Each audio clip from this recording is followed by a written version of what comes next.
How you doing? This is John, and welcome to John's Long Box. Today I'm looking at Tales of Suspense 46.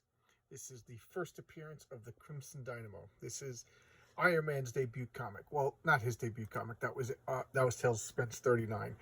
So in here we have Tony Stark when he's dressed in his golden armor. This is where he gets his name, the Golden Avenger.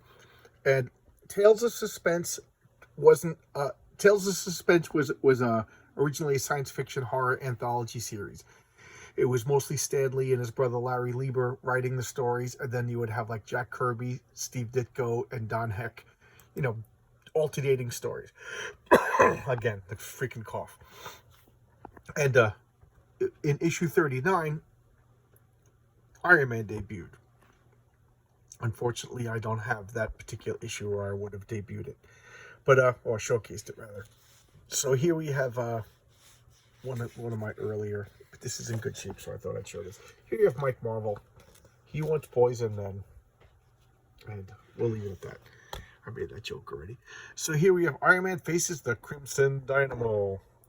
Story, plot by Stan Lee, script by R. Burns. I don't know who R. Burns is. Art by Don Heck, and lettering by Art Simek. And here's the indicia, published by this.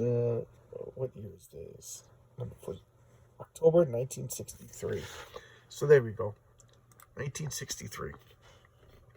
So look at this. This is Iron Man's bulky gray. The gray armor was really bulky and stiff, and then this golden armor. This actually showed up in Iron Man's second appearance. So he only had the gray armor for one issue. So Tales of Suspense. Let me get back to that. I'm kind of jumping around. I guess my thoughts are discombobulated. But Tales of Suspense was an anthology series with like 2, 3, sometimes 4 stories, short stories. And then when superheroes started getting popular again, they brought out Iron Man, and it was a hit, and the rest is history. And then for the rest of this comics publication, Iron Man was the forefront, and then the back, the other stories were somebody else. Later on, Captain America took it, and they divided Tales of Suspense. Half of it was Iron Man, the other half was Captain America. At issue 100, Tales of Suspense changed its title to Captain America. So Captain America, the Marvel comic, was the first Marvel Captain America comic was Captain America 100. I know that's a little confusing. And then Iron Man #1 sprung out of that. And then later on, I think in the late 90s, they brought back Tales of Suspense issue 100 with the Winter Soldier. Bucky. Everybody knows Bucky from the movies. And then he continued the numbering. So yeah, it's a little confusing, but there you go. That's comics for you. Sometimes the numbering system leaves stuff to be desired. So here we have, Iron Man rescuing this missile. So let's get into it. And I do like this Don Heck artwork. Don Heck, Jack Kirby, Steve Ditko. These were some heavyweights at the time. And here we have Ivan Vanko. And was that the name of Whiplash in the Iron Man 2? I don't know. But here's the premiere.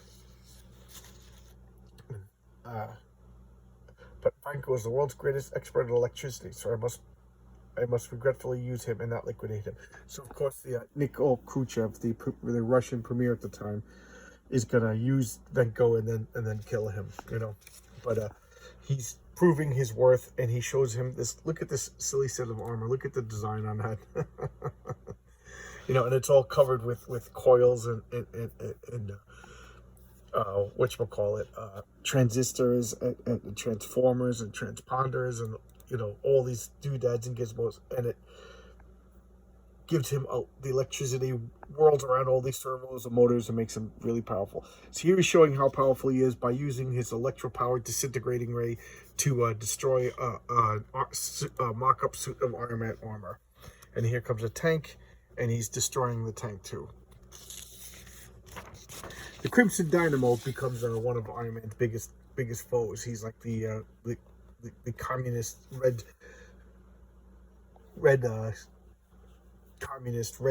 why can't I think of the word, red Soviet version of Iron Man. So here's the tank going after him, and he just like points his finger at it, uses the electricity, and destroys it. It's like, you pressed? Yep, totally impressed. So he takes off his helmet, and here we are at the Kremlin, and now you got to go deal with Tony Stark. So he's gonna. I think he was going after Tony Stark. I don't know if he was going after Iron Man, but that's like the modus operandi of most of Iron Man's villains, is they want to destroy the industrialist of Tony Stark, because Tony Stark, if you remember from the movies, makes the armor makes weapons for the United States government. So here we have, this Flushing. I used to live in Flushing, so I kind of like that Tony Stark headquarters base of operations is in Flushing. I wonder where they put it. Flushing is big, but it's not big enough to house a whole industrial complex. This is Happy Hogan. If you remember, he was played by what's his name in the movie? The guy who directed the first Iron Man movie. And this is Pepper Potts, played by Gwyneth Paltrow. Not bad. But also note in the comics, these two get married. So Pepper Potts and Happy Hogan get married. The Utopia. So I told you about this in a couple of comics. In order to qualify for cheaper subscription rates, they had to qualify as a magazine. And in order to qualify as a magazine, they had to have at least 2 pages of text, no ads, no pictures. So that's why they wrote these 2-page short stories. I don't remember what the story's about. It's been years since I read this. But this is page 1. Later on, the letters page took over that criteria, and these kind of 2-page short stories kind of disappeared. So I'm gambling that there's no letters page in this, otherwise they wouldn't need this short story. Look at these ads, pretty cool. Lincoln Penny album. Record your voice. How cool is this to record your own LPs? The only time I've ever saw this done was on Jackie Gleason with, we all know the Honeymooners episode with Your Mother's a Blabbermouth. But they're using the same device. See, here we have Pepper and Happy kind of having a little lover's quarrel. And the Crimson Dynamo is going to mess up. So he's using his ability to mess up Tony Stark's rocket launch. It's a pretty cool drawing. I kind of like that. Here comes Iron Man. I hate to say this, but Don Heck, to me, was no Jack Kirby. He was no Steve Ditko. So, I always thought his work was kind of bulky and, it's not stiff. I definitely see movement, but I don't know. His designs to me always seemed bulky and, hokey. See, here's Iron Man. Look at these old days from the rocket landing on him. And here's the Crimson Dynamo just messing stuff up from a distance. I do find that Don Heck's normal non-superhero stuff is wonderful. The people look good. The tank's all right. But I don't know. He just looks like a big plushie or something like that. But I guess I'm being mean.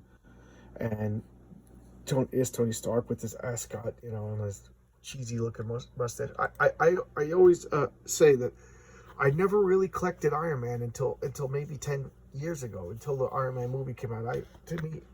I was satisfied with his appearances in the Avengers.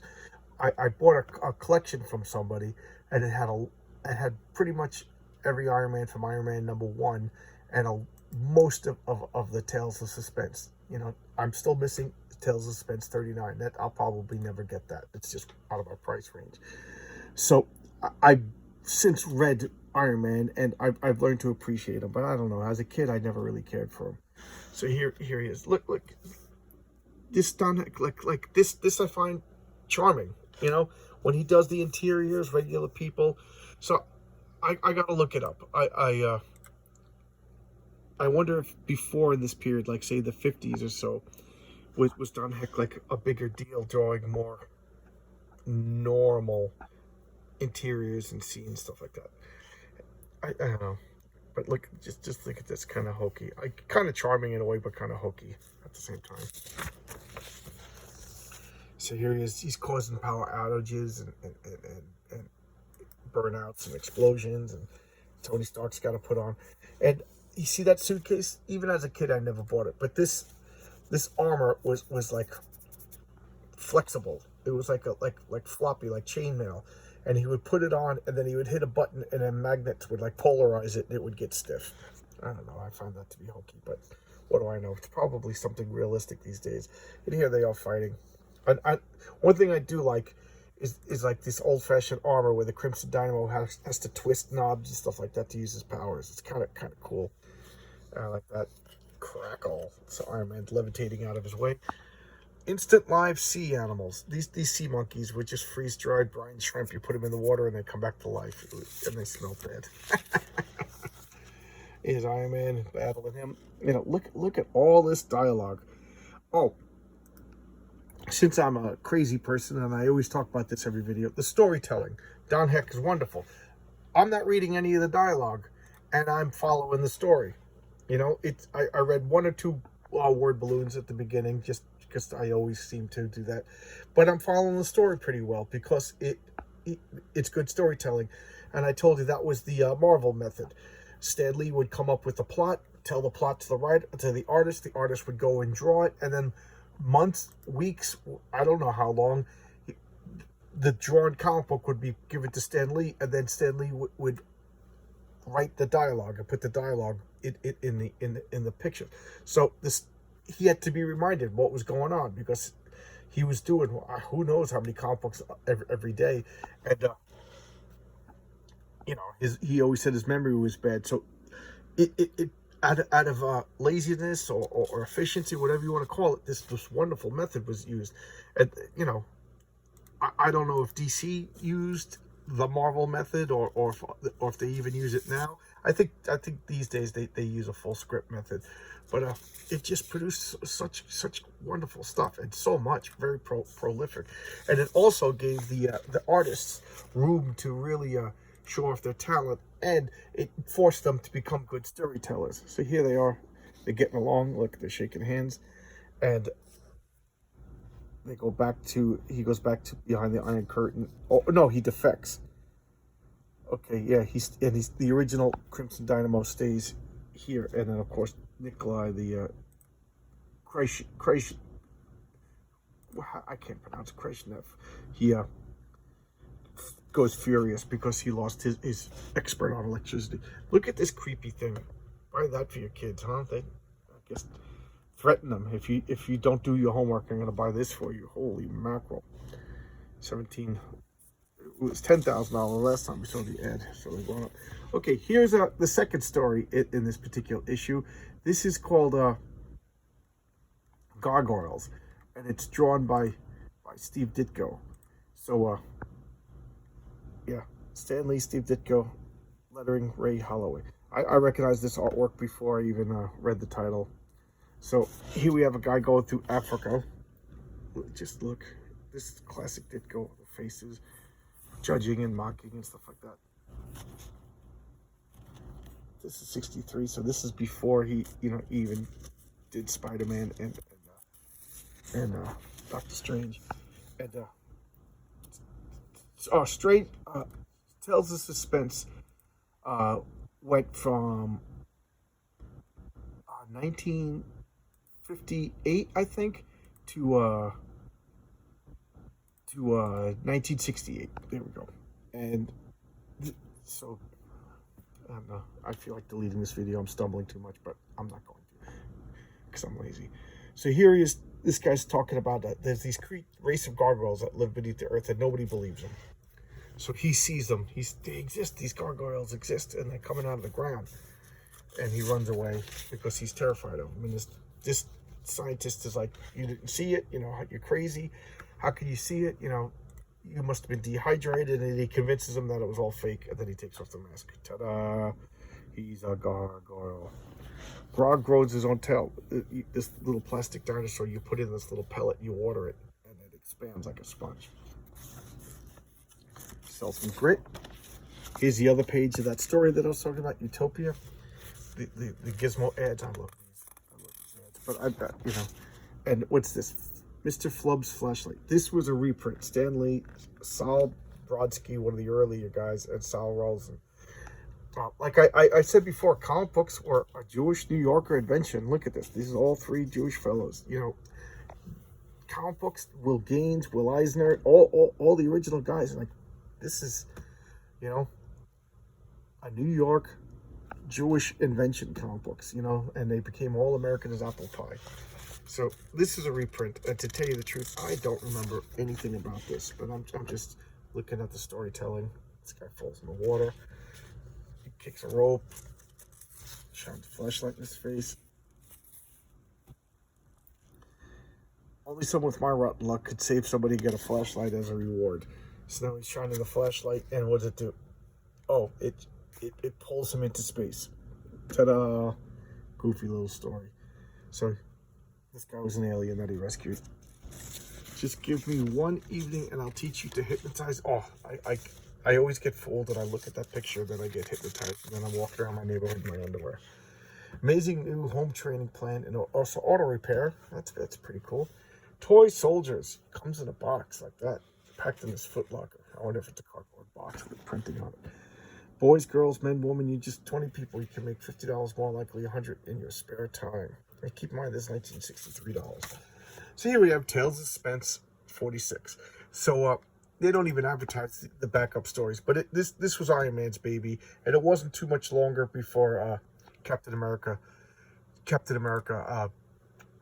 the slot. They would alternate. Sometimes Captain America would get the cover, sometimes Iron Man would get the cover, sometimes they would split it down the middle. And sometimes Captain America would be in the front, sometimes Iron Man would be in the back, and whatever.